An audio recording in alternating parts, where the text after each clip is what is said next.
Imagine this. 8.2 billion people, each holding a brick, and all of them stacking their brick on top of another at the exact same moment.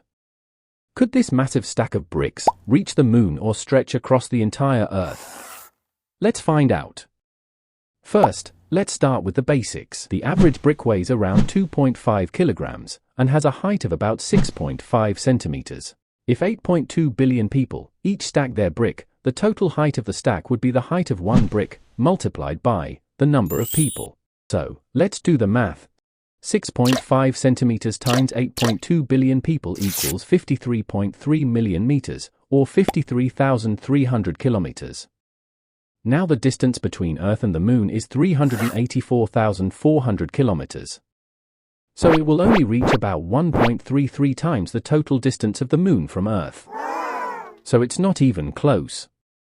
But let's continue the comparisons. The Earth's circumference at the equator is about 40,075 kilometers.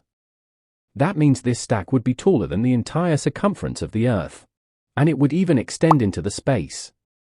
Moreover, this stack would far surpass the low Earth orbit, and that's an impressive distance. The International Space Station orbits the Earth at an average altitude of 400 kilometers.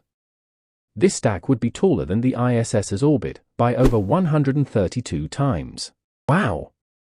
If someone were to stand at the bottom of the stack, they would have to look up at an incredibly long column of bricks reaching up into the sky, way beyond the reach of any aircraft, and well past the point where commercial airplanes fly.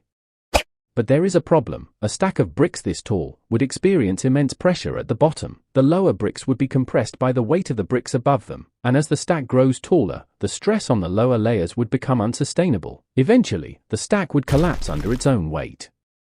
It's physically impossible for the stack to remain standing as a rigid column due to the compression forces involved. Even if we ignore the collapse factor and assume a perfect world where the bricks could remain in place, the pressure at the base would be far too great to support the stack in a practical sense. It would be impossible for the ground beneath to handle such an immense load, and the bricks would likely sink into the earth. But you know what's possible. It's clicking that subscribe button.